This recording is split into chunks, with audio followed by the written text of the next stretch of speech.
Ladies and gentlemen of Knucklehead Nation, welcome to my Artur Beterbiev versus Dmitry Bivol 2 post-fight show live. I'm your host, the Fightersrep Fez, and listen, I really appreciate you guys joining me today. Today was the day for what was billed as the best, greatest boxing card of all time.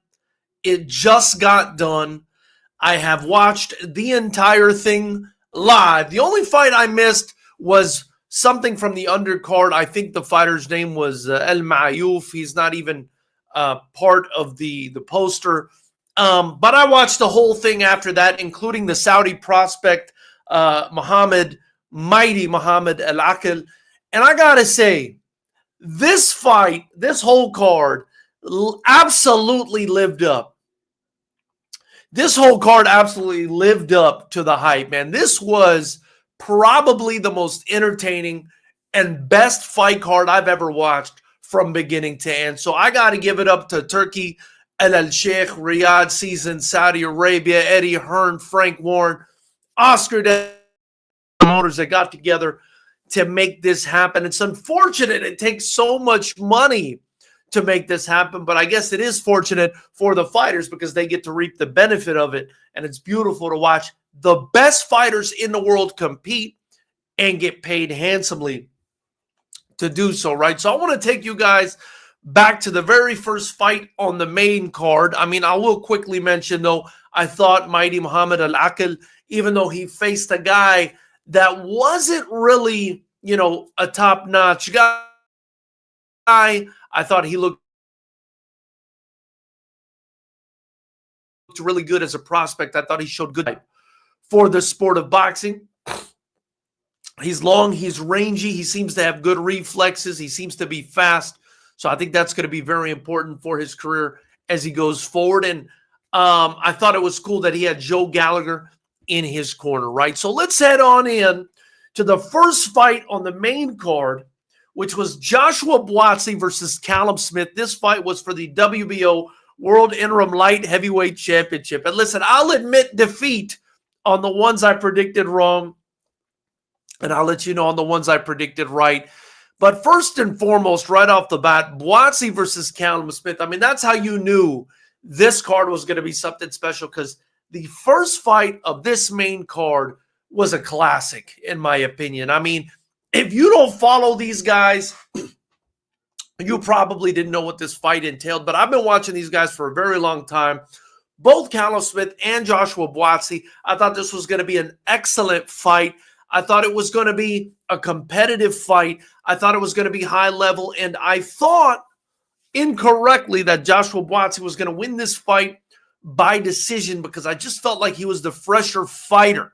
Now, the only thing that made me hesitate on Buatsi in this fight against Callum Smith was the fact that Mundo, which is Callum Smith's nickname, or I guess that's how they try to say Mundo in England, but Mundo is basically a guy, right?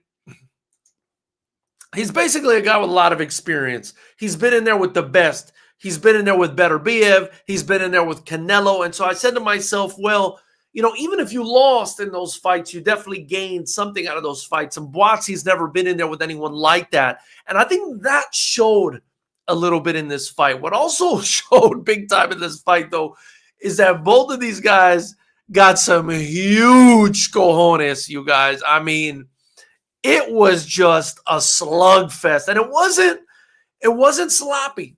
These guys were trying to take each other out using boxing skills, but they were trying to take each other out on the inside, throwing combinations, going to the body, going to the head.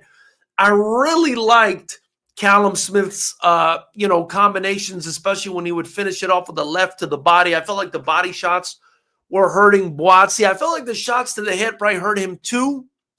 But my goodness, Buatsi might have one of the best chins I've ever seen. I mean, Callum Smith, you guys, was absolutely ripping Buatsi to the head, and nothing was happening. It was fascinating to watch him. Buatsi was also landing shots, but a lot of them were straight shots, right? So you don't figure that those shots are going to land as hard as the ones Callum Smith is torquing into. You know what I mean? He's turning into his shots. He's ripping shots to the body. He's ripping shots to the head. And so I was incredibly impressed by the performance from both guys. I think the stock for both guys rises, even though Buatsi lost, because it was such an entertaining and excellent fight. But Buatsi was definitely, he got the right winner on this one. I mean, it was definitely Callum Smith, as much as I just felt Buatsi was going to win this fight again, because I thought Smith was kind of on the tail end of his career, considering the losses, right? And that's our problem as boxing fans, right? That's my problem. I shouldn't ever write a guy off because he's got a couple losses in a row like that. It's something I don't like to do, but I just thought Buatsi was really, it was the momentum difference. For me, it was the momentum difference. I felt like Buatsi had the momentum, but Callum Smith said, I don't.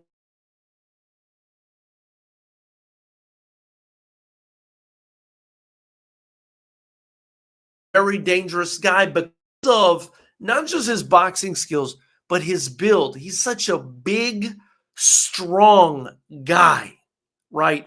I remember this guy hitting a fighter. I forgot the fighter's name. It was an African fighter, and I completely forget his name. And he was known for his durability. I think it was Hassan and Dam or somebody like that. I remember him hitting him. This was a guy that I think had never been stopped or something. And the guy just reacting in a way like, wow, I just got hit by a freaking sledgehammer. The guy hit the ground and almost like tried jumping as he was on the floor already. It was a really disturbing sight. And I said to myself, man, this guy Callum Smith really, really packs a punch. By the way, Eduardo, I see you in the chat. He says, what was your score in Virgil's fight? We'll get to that. By the way, if you guys haven't already subscribed to the channel, join the channel and leave your comments. I'll be happy to talk about whatever you guys want to talk about and answer them. This is Fightersrep. This is a boxing fraternity. It is the truth, the whole truth, and nothing but the truth. So help me.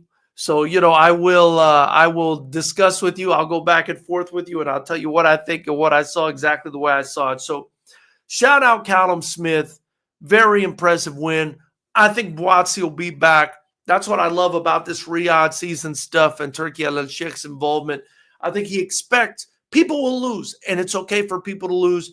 And Callum Smith was a guy who had lost a few times, and it was nice to see him come back and beat a guy that hadn't, and earned the WBO World Interim Light Heavyweight Championship. And I think they were talking about him maybe getting in there with someone else. Oh, yeah, David Benavidez. They were talking about him getting in there with David Benavidez next. So I thought that was absolutely beautiful. Ryu Ken, before we get into that fight, we're doing it in order, but I will say no, I don't think Beterbiev was robbed. I thought Bivol was the proper winner on that. I thought the judges actually got it right. Next up, Zhilei Zhang, right? So I was wrong about the Buatsi prediction, but I was dead on right, as was Gary, about this prediction. Zhilei Big Bang Zhang versus Ajit Kabayel for the vacant WBC Interim Heavyweight Championship of the World. This was another absolutely thrilling and exciting heavyweight fight. The way this one went down, right, was basically Ajit Kabayel in the first round coming out trying to box, feeling the power of Zhilei Zhang, probably understanding that he's had stamina issues in his career, and then deciding in the second round, hey, I feel like I could take this guy's power. I'm just going to go in now and chip away at the body and chip away and chip away and chip away and break down the body and go to the head here and there, but really go after the body, because this guy has shown a tendency to lose stamina as the fight went on. He's had issues in the past with, I believe, either his kidneys or his liver or something like that. So Ajit Kabayel went the ruthless route, went right to the body the whole time. Combinations, knuckleheads, to the body and then to the head, back down to the body, to the head, staying in front of Zhilei Zhang and breaking him down slowly and slowly. You could see Zhilei Zhang just start to grimace, unable to hang in there with Kabayel as the fight went on. And then near the end of the fight, because Kabayel did stop him, right? But before Kabayel did stop him, Zhilei Zhang catches him with a big shot. I believe it was in the 4th or the 5th round. Catches him with a big shot, drops Kabyle. Bit of a flash knockdown, but he did the veteran thing. He took his count and gets back up, continues going back to work. I mean, that had to be frustrating for Zhilei Zhang to knock a guy down like that, watch him get back up and just as if he's not really that hurt and continue walking you down to go to your body. Continue to invest in the body, and eventually in the 6th round, KOs Zhilei Zhang, does Ajit Kabyle, knuckleheads, becoming what I believe is to be the first ever heavyweight champion of Kurdish descent. Shout out to my Kurds. Biji Kurdistan is what they say. First ever Kurdish champion from Germany, represented for Germany, living there, but of Kurdish descent, gets the job done. And now this kid has beaten Makhmudov, has beaten Frank Sanchez, and has beaten Zhang and has stopped all 3 of them. This kid is now the WBC interim heavyweight champion. And somebody's going to have to see this guy. Somebody's going to have to see this guy. I'm very excited to see who it is because this kid is a problem at heavyweight. He really is a problem at heavyweight. And I love it. I love watching it. I thought it was a great fight. As for Zhang, you know, I think Zhang is going to have to do something if he wants to continue fighting. It's going to be tough at his age, right? 40 plus, but he's going to have to do something if he wants to continue to fight about his conditioning. He's going to have to do it because it was 3-4 rounds into this fight. 5th round, he was already gassed. He's going to have to do something about the conditioning or something about his defense, not letting people just punch away at his stomach for him to continue fighting. If not, Kabyle has just laid out with all types of clarity the blueprint to get Big Bang out of there, right? He's just absolutely laid out the blueprint to get Big Bang out of there and send him to another universe and another dimension. And that's what Ajit Kabyle did with the Big Bang. He prevented it from happening. So Ajit Kabyle, congrats to you. Congrats to you. And I look forward to seeing who he has to go up against in the next one. By the way, if you haven't already, subscribe and join the channel. It's greatly appreciated for you to join this thing. Next up, Vergil Ortiz Jr. versus Israil Madrimov. I will say that this is one of the fights, although I looked forward to all of the fights, but this is one of the ones that I looked forward to the most, and I felt was one of the least exciting, right? Vergil Ortiz Jr. versus Israil Madrimov. Now, I got this one wrong. So I will say that that's how you know this was a great card when the fights are so close that you get something like half your predictions wrong. That's kind of what happened here. So Vergil Ortiz, I thought Israil Madrimov would pull this one off just because of the experience he had and the way he moves around, but the experience he had with Terrence Crawford. Vergil Ortiz, of course, has had more pro fights than Madrimov. That's why I thought this would be close. Of course, I was going for Ortiz because, you know, on Fighters Rep, we always going to go for, and don't be upset with me, the American fighter. I'm from the United States, so that's what I'm going for. But this one turned out to be a little bit different. You know, it started out the way I expected. Madrimov moving a lot and trying to catch Vergil Ortiz with counter shots, and Vergil Ortiz just trying to walk him down, right? And I thought Madrimov would just be able to continue that trend throughout the fight. But I would say at about the 4th or 5th round, Vergil Ortiz started catching up to Madrimov, and Madrimov stopped throwing enough punches and I think wasted too much energy and time and resources moving around.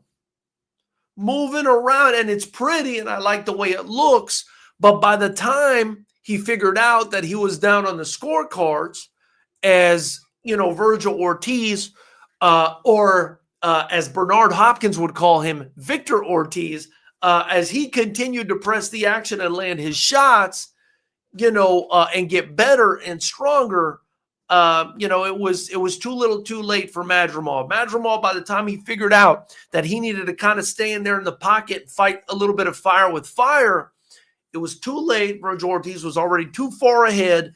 And I think Madrimov was just too tired from bouncing around like the Energizer Bunny, knuckleheads. This guy's movement is incredible. But you can't win a fight moving around and not throwing back. And so that's what happened here. I thought Ortiz looked great. Ortiz won this fight. One thing that stood out to me was he won the fight 115, 113 on a couple of the cards, but he won 117, 111 on one of the other cards. I thought that was outrageous. But either way, I think they got the right guy here. The right man won. And what's interesting about it, it's the same card that Crawford had. It's the same exact scorecard that Crawford had against Madrimov, sans that 117, 111 card, instead of 117 at 111 and then two 115, 113s. The judges in Crawford Madrimov scored it 116, 112 and two 115, 113. So you can say that Madrimov, excuse me, guys, or rather, Virgil Ortiz did better than Bud Crawford did against Israel Madrimov. But, I think it's going to be a matter of taste. That's what Gary was trying to argue with me. He goes live with me on the podcast. He was messaging me saying he thought Crawford beat Madrimov more clearly. I didn't think so. I thought it was about the same. And for me, that just shows me that Virgil Ortiz's level is a very high level, and that the people kind of ridiculing him for calling out Terrence Bud Crawford are probably in the wrong. I think that would be a great fight. I also would really love to see Boots Ennis and Virgil Ortiz if we could make it happen at some point. I think this win gives Virgil Ortiz a ton of experience points, a ton of confidence. Just makes him look damn good, knuckleheads. He just looked damn good today. And, Madrimov is going to, I think, go back and watch this fight and kind of kick himself in the butt a little bit, because he definitely, I think, could have put forth a little bit more offense in between switching styles in this fight, and he would have had more success. And what I mean by that was, like I said, the first half of the fight, moving around, not throwing enough punches. It wasn't until the end where he finally decided to bite down on the gum shield a little bit. I think he needed a little bit more of that. And we saw that in the Boachuk fight. And by the way, how good is Boachuk? How good is Sergey Boachuk if this is what Ortiz just did to Madrimov? It makes you question. It makes you wonder. And I would love to see Boachuk in the mix too. But listen, we're going to see Madrimov back. He's just gotten two really good experience fight, although he's lost them. These are two of the best guys.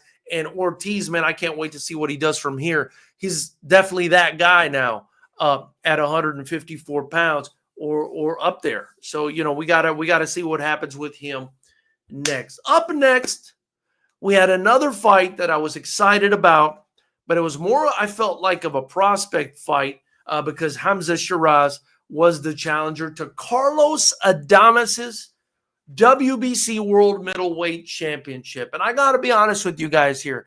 This fight was a little bit frustrating for me because I picked Shiraz to win this.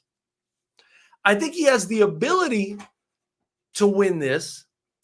But for whatever reason today, knuckleheads, and I picked Shiraz to win by unanimous decision, and I was wrong because it ended up being a draw. Hamza Shiraz just did not let his hands go in this fight. Now, it could have been because of the movement of Adames. It could have been nerves. It could have been what Adames was doing. I don't know what it was. But whatever it was, Hamza Shiraz came out of this fight with a draw, and I think he got lucky. I got to be honest with you, knuckleheads. Hamza Shiraz coming away with a draw in this fight was a gift, in my opinion, not literally, but figuratively speaking, right? Because I don't think there's any cheating going on. But I think it was a gift. I think he got kind of lucky. Maybe he got lucky because he's in Saudi Arabia. They were favoring him a bit. And he's a favorite there. He's an ambassador, whatever it is. But I didn't think he did enough to win this fight. I think if you were going to give this win to anyone, it should have gone to Adames. Even though I picked Shiraz, that goes to show you how much integrity we got on this channel. The truth, the whole truth, and nothing but the truth. I would have given this fight probably to Adames. Not probably. I would have scored this fight for Adames. But the judges saw the draw. Is what it is. I think they should run it back. But if they do, man, Hamza Shiraz better let his hands go, because if he fights the way he did today, he's going to lose, especially if it's not in Saudi Arabia. So that's kind of what I'll say about that.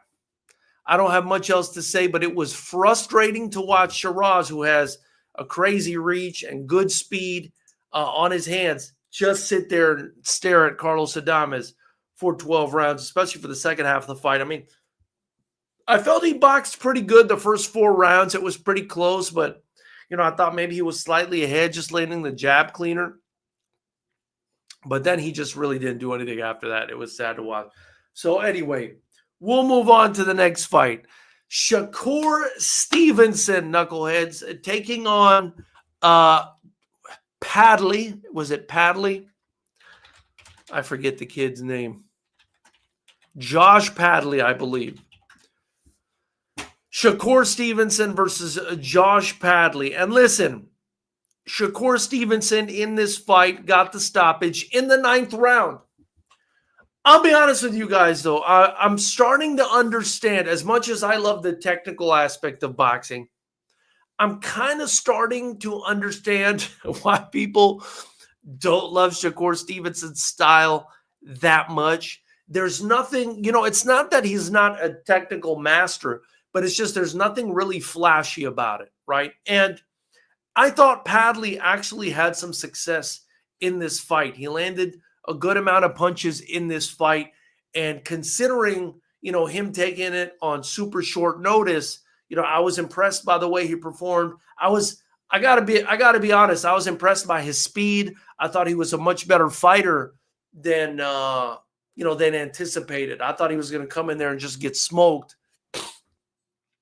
But he showed toughness. He got up from 2 knockdowns and got knocked down a 3rd time. That's the only way this fight ended. And I just didn't think, I didn't think that he should have lasted that long in there against a Shakur Stevenson. That being said, he's a pro fighter. He was undefeated. It's just, I don't know. I guess this fight is just boring. This fight was just a little bit boring to me. This one was as boring, if not more boring, than any fight on the card. And I think that's the problem with Shakur Stevenson. That's why he's a hard sell. He's very hard to beat. He's, super, super consistent and technical and defensively sound. He's super sharp, and he's just a little bit boring. I think that's what it is. Now, I think he's great, and I hope he fights Tank. And it's not his fault. Nobody has kind of brought the fight out of him, right? I'll say that. But, I would have liked to see him maybe open up a little bit more. Maybe he'll gain a little bit more fans here doing that, because it didn't really seem like he was in danger in this fight. Now, I will say I started to worry a little bit about Shakur Stevenson halfway through this fight, because it seemed like he may have hurt his hand. That's what was worrying me about this fight. It seemed like Shakur may have hurt his hand, and I said to myself, wow, if his hand's hurt to the point where he can no longer use it, then this guy's just going to come in and be able to pummel him and potentially, pull off some sort of upset. But, he was so good. He was so sharp. He was able to let it go at one point, and he basically ended the fight with body shots, which I think is brilliant, right? It shows you the brilliance of Shakur Stevenson. But I think a lot of people are going to complain about his style because it's so conservative. It's not – I think you could get away with being a technical wizard if you're flashy, right? If you're flashy, you can get away with it. I think that's what Shakur needs a little bit more of, a little bit more flash. Maybe that's what we need, a little bit more character. I don't know. You guys tell me what you think. Great win for him. But just like Tank, we want to see him fight more guys, and we want to see more people step up and fight them. Maybe the big turkey gravy train can make it happen with all that, money he pours out, on these fighters to get them to fight. And, it was also good considering Schofield pulled out on him in the last minute that Shakur, was able to just continue on with the fight. I'm glad he did that. Even considering the opponent wasn't really on his level, I'm glad he did that. But also shout out to Josh Padley, man. That's a lot of heart he showed. He didn't have the experience yet to take on a guy like Shakur. I thought he made a good accounting of himself, and I hope he gets another opportunity. It sounds like he will. Now, speaking of getting another opportunity for being courageous, in the co-main event, we had Joseph Parker trying to become a two-time heavyweight champion of the world, taking on Martin Bakole, who also took this fight on extremely short notice, 2 days notice. And, that definitely affected my prediction as well. By the way, I predicted Shakur to win, obviously, and I predicted Joseph Parker not only to beat Daniel Dubois, I thought he would beat Bakole, right?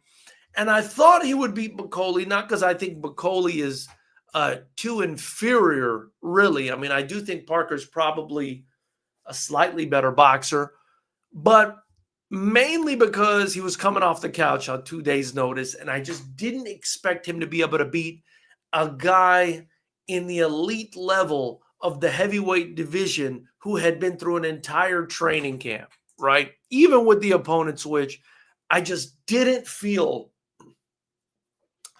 like Bakole could pull that off, and I was right. I mean, Joseph Parker ended this fight in fashion with a vicious knockout, right? And I hope it's not something, and by the way, it was in the second round, and I hope it's not something that will take too much away from Bakole's career as far as damage goes, because it was an ugly shot. It was kind of at the top of the head near the temple. And Bakole took a nasty fall afterwards. He was all discombobulated and messed up. I hope it does not take too much away as far as damage goes from the career of Martin Bakole. I don't think it will, but I do think not only will Bakole be handsomely rewarded for this now, monetarily speaking, I do think so that he'll be rewarded in the future by the big turkey, and we hopefully will see the big Congolese back in the boxing ring soon, because I am a fan. Even though I thought Parker would win and I wanted him to win and I wanted to see him succeed and become a two-time champion, I think Bakole's time will come as well, potentially. And I wanted Parker to win this fight. I liked him against Dubois. I don't think Dubois is as good of a boxer as Parker either. And it was nice to see Parker come out there and win. And it was also nice to be right on a prediction, right? So as far as the predictions went, knuckleheads, I got, let's see here. I got one. Let me see here.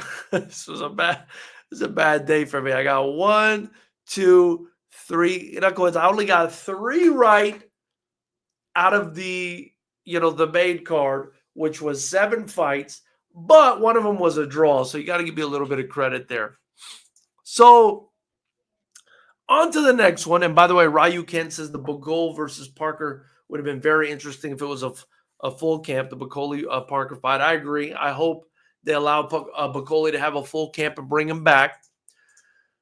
But now on to the main event, knuckleheads. And before I get into that, I'm going to ask you guys once again, I would greatly appreciate it for you guys to subscribe and join the channel. We are dropping content almost daily, and we're going live after all the big fights. So join us here to have a intricate discussion in the boxing fraternity out of, of these fights. So we go live after all the big fights, and we also have our podcast every Tuesday at 9 p.m. Eastern, 6 p.m. Pacific. But I want to go into the main event, and Rico Breezy says Bakole shouldn't have took this fight. He embarrassed himself. We'll get into that in a second. But the main event for me almost went the way I thought it was going to go, right? Initially, I thought Bivol would win this because I thought he was a slightly better boxer than Beterbiev.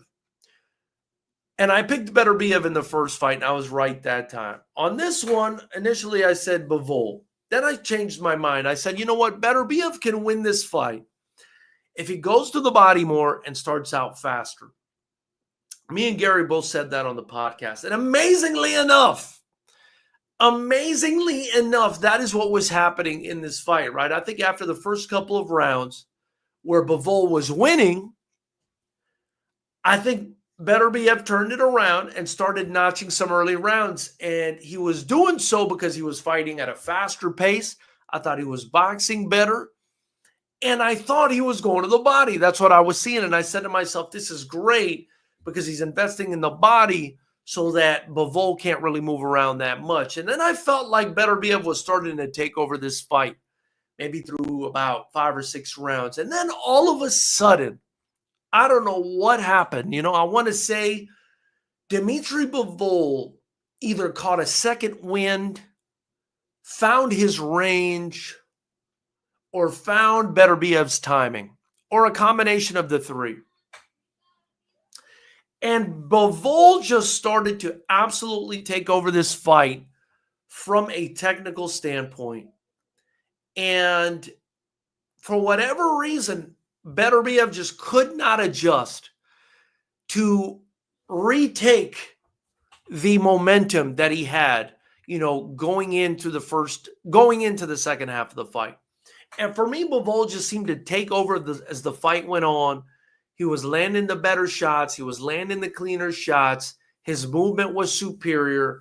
And he just straight up showed that he was the better fighter. Now, I want to say that I believe that perhaps, and I could be wrong, but perhaps the adjustment made by Beterbiev between the first fight and this one was to be more athletic, was to be faster, was to be lighter, and was to, go for the body and be quicker. And I think he probably worked himself out to accomplish that, right? Being maybe a little bit lighter, a little bit quicker, a little bit more explosive, a little bit more of a boxer.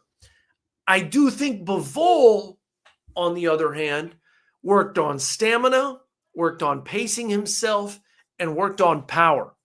And I say that because I actually know his strength and conditioning coach. And he didn't tell me this, but the guy's really great at what he does, his strength and conditioning coach, Taylor Ramsdell. And I think he probably devised a plan for Bivol, again, to be stronger, have more stamina, and to be able to sustain his stamina and have more power throughout the fight, not only to resist Artur Beterbiev, but to hurt him. And it was just absolutely beautiful. I thought the right man won. I thought Bivol won this fight. The first fight, I scored a draw. I've always told people, if you put a gun to my head and you said you got to pick somebody for the first fight, it can't be a draw, I would say, okay, Bivol, but I had it a draw. This second fight, I had it for Bivol. I thought the right man won, even though I predicted Artur Beterbiev to win because I thought his adjustment would be a little bit easier to make. But Bivol proved that wrong. And listen, how great of a fighter, knuckleheads, is Dmitry Bivol? How incredible of a fighter is Dmitry Bivol? Nobody has ever lasted through 12 rounds with Artur Beterbiev, let alone twice. And nobody has ever soundly beaten him, or I don't know about soundly, but pretty clearly beat him the way we saw in this second fight. Now, I did say in my prediction that why it was so difficult for me to pick Beterbiev, even though I did, was because of the age difference, and maybe that came into play today as well. Beterbiev is 40 years old. Dmitry Bivol is 34. And I will say Beterbiev made 40 look wonderful. I wish I could make 40 plus look like that. Beterbiev made 40 look like the new 30, right? Incredible what he did in there. But Dmitry Bivol is such a supreme fighter to be able to work that style, that beautiful Soviet bloc, Kyrgyzstan bouncy style into the freaking top of the game. I mean, and to to be able to pull that off and to be able to do what he did today, and the timing and the speed and the combinations and the power and the adjustments, the guy's a boxing genius, man. The guy's a boxing genius, and his baby mama is out there right now crying. That hater is out there right now, right? Probably crying at what Dmitry Bivol did today, because it's my understanding she was celebrating his loss in the first fight. So she's probably crying either figuratively or literally right now at the result of this fight. Now, we just got an interesting comment come in from Nauman Yunus. Says Beterbiev won that. Gonna have to disagree with you on that one 100%, brother. What is it about what Beterbiev did in this fight that makes you think he won this fight? I don't see it. The clearer shots were landed by Bivol. I want to say even the punch count probably favored Bivol. Let's see if we could pull up CompuBox for Bivol Beterbiev too.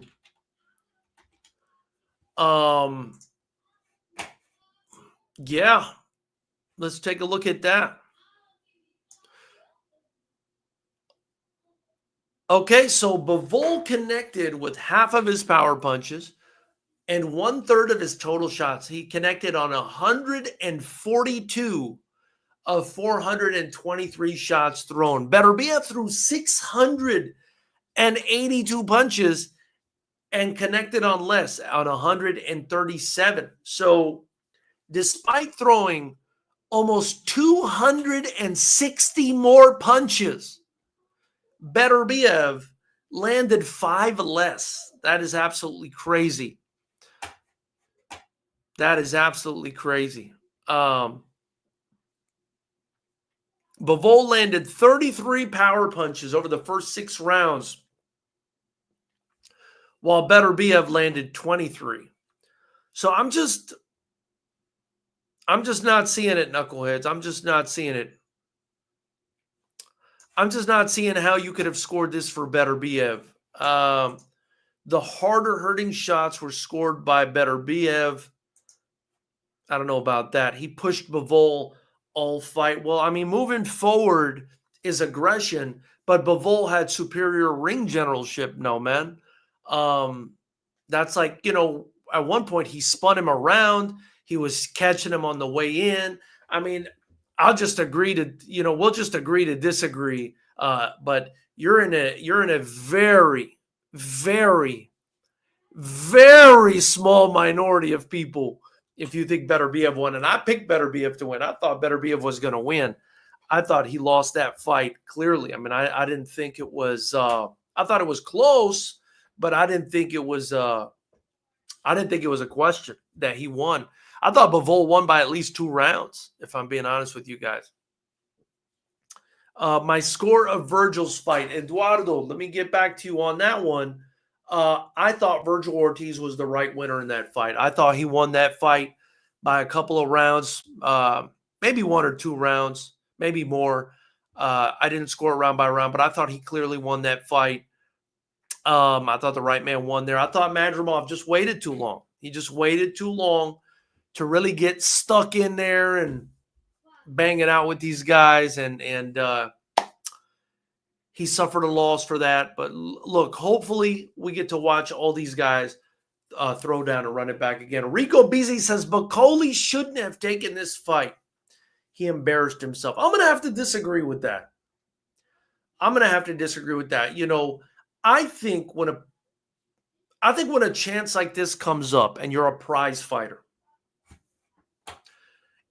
it's not just an IBF World Heavyweight Championship that was on the line, right? So right off the